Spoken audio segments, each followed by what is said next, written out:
Assalomu alaykum qadrli do'stlar. Surxon futbol klubining YouTube platformasidagi rasmiy sahifasiga xush kelibsiz.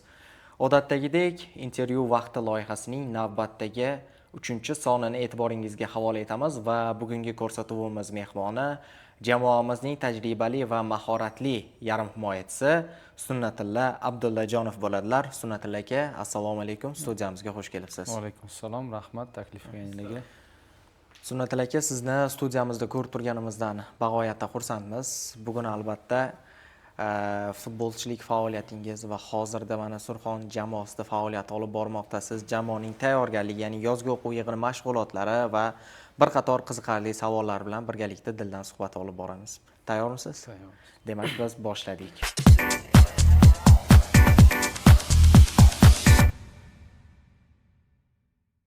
Sunnatulla aka, barchasini boshdan boshlasak, futbolga kirib kelishingizga kim sababchi bo'lgan? Futbolga kirib kelishim avvalo o'zimda katta qiziqish bo'lgan. Yoshligimizdan shu uyimizga yaqin Yosh Nurchi degan klub bo'lardi.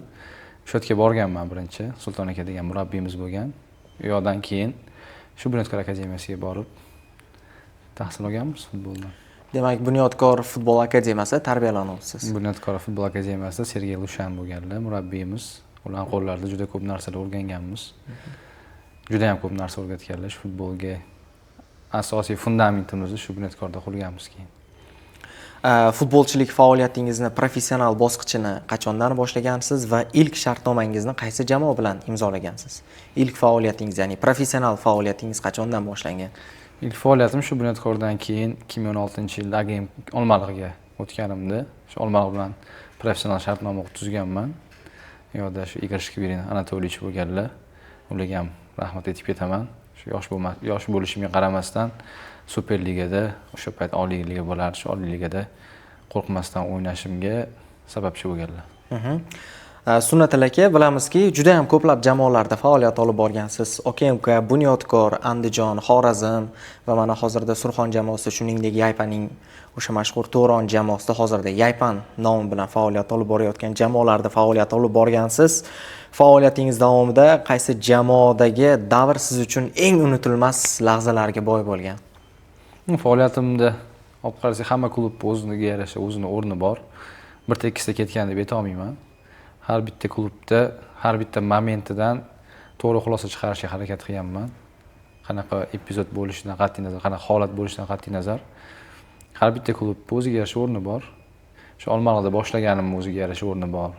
Keyin Qizilqumda ko'proq o'yin amaliyoti berishgan. Undan keyin shu Bunyodkorga qaytib kelganim. Hammasini o'zining o'rni bor. Vodiy klublarida muxlislar atmosferasi.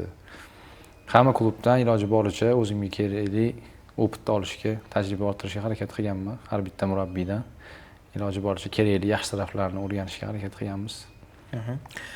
Faoliyat olib borgan jamoalaringizni bir so'z bilan ta'riflasangiz. Demak, boshladik. Bunyodkor. Orzu. Obod. Tajriba. OKMK. Tramplin. Andijon. U ham tajriba bo'la qolsin. Qizilqum.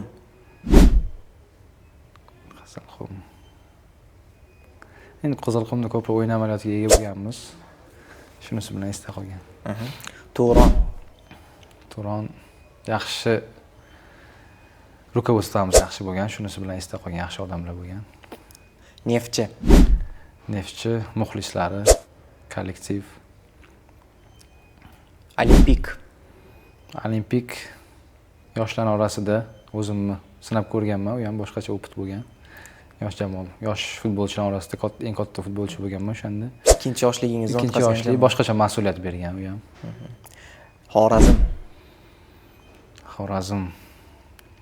Xorazmda oldimizga qo'yilgan maqsad bor edi, shu birinchi jamoani olib qolish. Xudoga shukr olib qoldik. Shunisi bilan esda qoldi Xorazm ham. Birinchi yili bo'lgan. Qiyin bo'lgan albatta. Yangi tuzilgan jamoa. Chempionat kasina qolganda yig'ilgan komanda edi.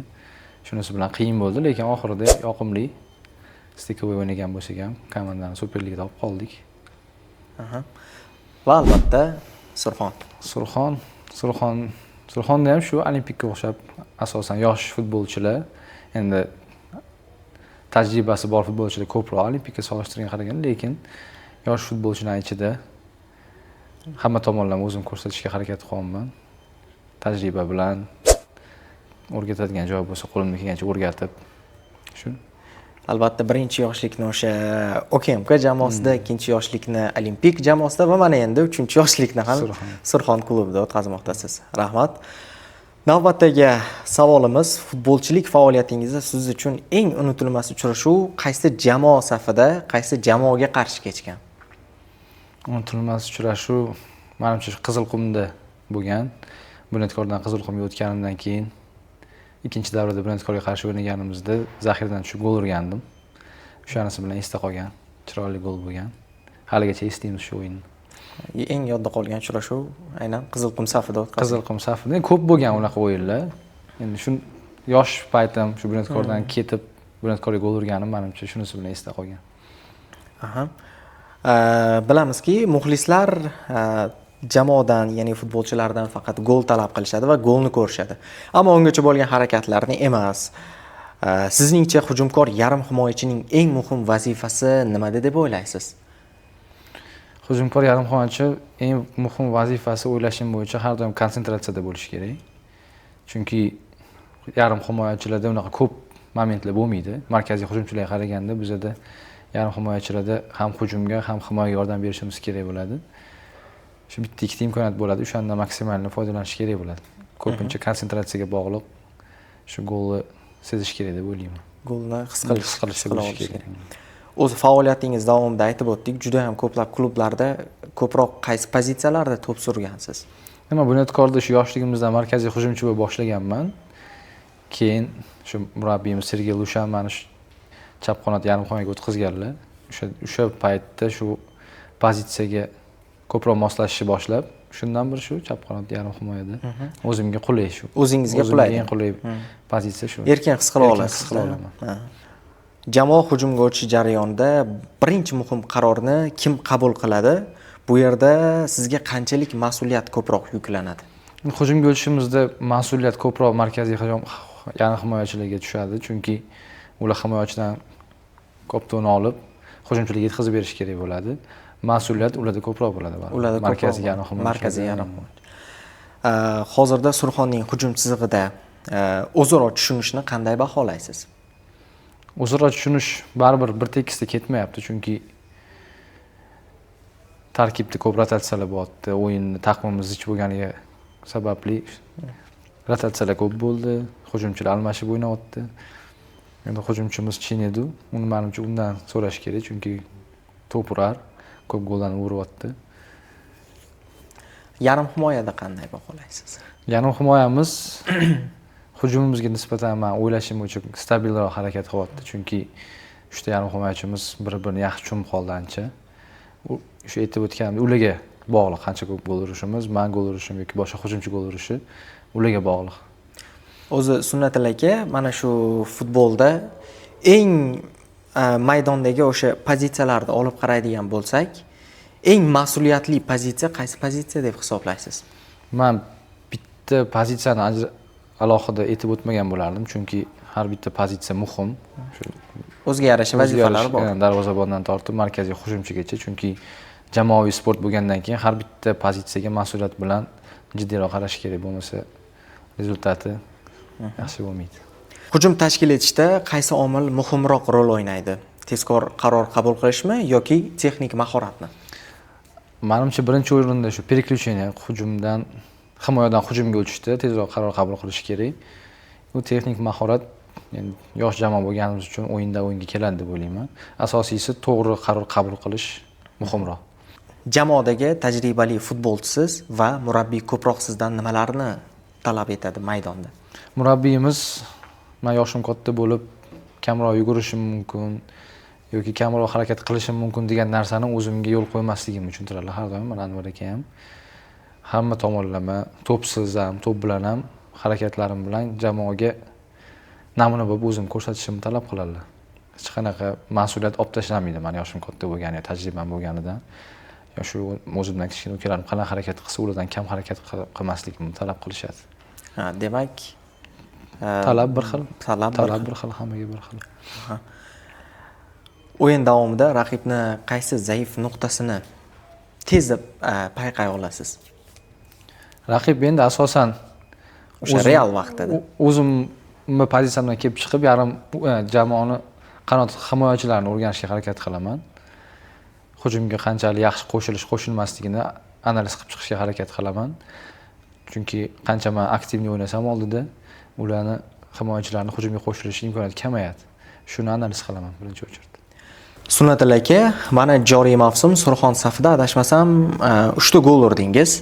Ya'ni dastlabki golingiz Buxoro jamoasiga qarshi kechgan uchrashuvda bo'ldi, keyinchalik Paxtakor jamoasiga qarshi Superligada va Kubok bahsida ham Paxtakorga qarshi kechgan uchrashuvda gollarni urdingiz. Ayniqsa o'sha Paxtakorga qarshi kechgan uchrashuvlardagi kiritgan gollaringiz nima desa bo'ladi, o'sib kelayotgan yosh avlod uchun, ya'ni futbolda endigina mana shu professional futbolga qadam qo'yayotgan ko'p hujumchilar uchun namunaviy gollar bo'la oldi deyishimiz mumkin. O'zi umuman olganda hujumchiga pas berish yoki o'zingiz zarba berish o'rtasidagi qarorni qanday qabul qilasiz? Men hozir 3 ta gol urganim kelsa, ko'proq urish niyatim bor edi. Nasib qilgan 3 ta ekan. Endi gol urish yoki zarba pas berishni olsak, iloji boricha birinchi jamoalarimga, jamoadoshlarga imkoniyat yaratib berishga harakat qilaman. Endi u ham vaziyatdan kelib chiqib, belgilangan momentlar bo'ladi. O'yindan oldin analiz qilamiz, qaysi momentda tepish kerak, qaysi momentda pas berish kerak, har doim o'yindan oldin ko'rib chiqiladi. O'zimning pozitsiyamdan kelib chiqib, har doim o'sha bilaman qaysi moment pas berish kerak, qaysi moment zarbaga harakat qilishni oldindan o'sha tayyorlab kelamiz. Albatta, endi baribir o'sha hozircha nasib qilgan 3 ta ekan dedingiz. Hali oldinda o'yinlar bor albatta. Ikkinchi davra o'yinlari ham bor va oldinda mana yaqin kunlarda Superliga uchrashuvlari ham boshlanadi. Umid qilamiz gollar sonini yanada ko'paytirib olasiz. Sizningcha Surxonning hozirgi jamoasi ham muxlislarga ko'rsatmagan qanday imkoniyatlarga ega deb o'ylaysiz? Imkoniyatlarimizga kelsak, jamoamiz yosh, potensial bor. Bunaqa jamoadan har doim syurpriz kutsak bo'ladi. Uni ustiga mana hozir mavsum oralig'ida pauza bo'ldi. Birinchi davra, ikkinchi davra o'rtasida yaxshi mehnat qilib, kamchiliklar ustida ishlayapmiz. Xudo xolasa, o'ylaymanki, hamma jamoaga boshqaroq bo'lamiz, yaxshi o'yin ko'rsatamiz. Birinchi davraga qaraganda yana yaxshiroq bo'ladi deb niyat qilamiz, xudo xolasa. Albatta, hali o'sha jamoamizning ochilmagan imkoniyatlari hali oldinda. Albatta, chunki yosh futbolchilar juda ko'p, potensial bor, maqsadi bor, harakat bor, xudo xolasa natijasini beradi. Albatta, umid qilamiz. O'zi ko'p muxlislar, mutaxassislar tomonidan Surxon jamoasi chempionatimizdagi eng quvnoq va o'sha nima desa bo'ladi, sirli futbolni namoyish etuvchi jamoa deb hisoblashadi. Albatta, umid qilamizki, ikkinchi mavsumda ham va bo'lajak uchrashuvlarda ham jamoamiz yaxshi natijalarni qayd eta oladi. Jamoadagi yosh futbolchilarga ko'proq qanday maslahatlarni berasiz? Jamoadagi yosh futbolchilarga har doim o'ziga bo'lgan talabni ko'proq, yuqoriroq qo'yish kerak. Mana hozir ko'p yosh futbolchilar asosiy tarkibga tushadi, o'ynaydi. Shu bilan to'xtab qolish kerak emas. Maqsadni kattaroq qo'yish kerak. Keyin murabbiylar talabidan tashqari o'ziga har doim talabchan bo'lish kerak, ko'proq mehnat qilish kerak deb o'ylayman. Mehnat qilgan bola hech qachon kam bo'lmaydi. Kam bo'lmaydi, to'g'ri aytdingiz. Rahmat Sunnatulla aka, ajoyib savollarimiz yakuniga yetdi. Endi esa qiziqarli bo'lgan savollarimiz bor. Siz kutmagan, muxlislar kutishmagan qiziqarli va quvnoq savollarimiz bor. Mashg'ulotga eng kech qolish ehtimoli yuqori bo'lgan sheriklaringiz. Top 3 ta mayli, keling, top 3 ta sheriklaringiz. Birinchisi Nodirxon Ne'matxonov. Chunki qishda kelganimizda shu zibor vaqtida Turkiyadaligimizda juda ham yaqin edi kech qolishga. Hozir mana vohli chiqadigan bo'lib qoldi. Sal 1 daqiqa cho'zib qo'ydi. O'zgardi. Limit o'zgardi. Yo'q, qolganlari yaxshi. Qolganlari yaxshi. Yana 2 ta sherigingizni ayting. 2 ta futbolchi. 2 ta futbolchi. Behruz bor edi, u ham sal kech qolib yurardi. Behruz qaysi bir jamoada Behruzlar? Shukrullayev. Unga ham ozgina tanbehlar berdik. Yaxshi. Yosh futbolchi. Endi mashg'ulotga kech qolmasdi, yig'ilishlarga ozgina vaqt qolganda tushardi boshida, u ham. Behruz Xapo'mi? Behruz qara lekin. Agar bir hafta bir futbolchi bilan bitta xonada yashashga to'g'ri kelsa, qaysi futbolchini tanlamas edingiz? Tanlamasdim. Ha. U futbolchi bilan o'sha yashamasdingiz. Davron Berganov. Nima uchun? Uni rejimiga moslashish kerak. Juda qiyin. Oddiy futbolchidan juda boshqacha rejim. O'zgacha rejim. Qiyin u bilan yashash. Qaysi futbolchini GPSsiz ham butun shahardan topsa bo'ladi? Va nima uchun? GPSsiz. Men shaharda yuradigan Nodirxon bo'lsa kerak edi yana. Ha. Nodirxon. Ko'proq, ha? Ko'proq Nodirxon. Aha. Sunnat aka, mana baribir yoshingiz katta futbolchi, eng ko'proq aka oxirgi marta deb pul so'raydigan futbolchi kim? Yo'q, unaqasi yo'q. Unaqasi jamoamizda yo'q. Jamoada yo'q. Jamoada yo'q. Karyerada bo'lgan, uni aytmayman. Jamoamizda yo'q. Sir saqlaymiz. Aha. Kimga mikrofon bersangiz 2 soat to'xtamasdan gapiradi? Nodirxon. Nodirxon. Demak, Omil aka keyingi ko'rsatuvimizda aynan Nodirxonni chaqirar ekanmiz. Nodirxon aka Ne'matxonov. Nodirxon aka, umid qilamiz bizni ham shu taklifimizga yo'q demasdan kelasiz degan umiddamiz. O'zi bundan oldin aka, siz bilan kelishimizdan oldin Nodirxon akaga men chiqqanimda men sizlarga bermayman intervyu deb turib aytgandilar-da. Endi ko'ramiz, mayli endi. Beradi. Xo'p. Mashg'ulot paytida ko'proq to'p emas, ko'proq murabbiyning ovozini eshitadigan futbolchi kim? Menimcha yosh futbolchilarimiz bo'lsa kerak. Yosh futbolchi. 21 dan ham ko'p futbolchilarimiz bor. Естественно, asosiy tarkibga qo'shilgandan keyin hayajon bo'ladi. Albatta. Iloji boricha murabbiyning aytganini qilishga harakat qiladi. Ko'proq ko'rsatmalar ularga beriladi. bo'ladi. So'nggi savolimiz bizning faoliyatimiz bilan bog'liq. Agarda jamoada siz matbuot kotibi bo'lganingizda qaysi futbolchiga intervyu berishni taqiqlab qo'ygan bo'lardingiz? Intervyu berishni. O'ylab ko'rish kerak. Yana Nodirxon. Yana Nodirxon. Yana Nodirxon. Nima uchun aynan Nodirxon? Men Nodirxon bilan birga bitta xonada yashaymiz. U bilan anchadan bir tanishmiz. Neftchida ham birga futbol o'ynagansizlar. Uni xarakterini, qanaqa yashashini juda yaxshi bilaman, o'shaning uchun. Sunnat aka o'zi mana Nodirxon aka jamoadagi eng quvnoq futbolchilardan biri, ya'ni jamoaning haqiqiy pozitivini ko'taruvchi futbolchilardan biri hisoblanadi. Neftchida ham xuddi shunday xarakterlimidilar? Neftchida ham xuddi shunaqa bo'lgan. Faqat sal yoshroq bo'lgan, hozir sal katta bo'lib qoldi. Neftchida ham shunaqa pozitiv, qiziqqon, hamma futbolchi bilan chiqishib ketadi. Xarakter shu xarakteri yaxshi.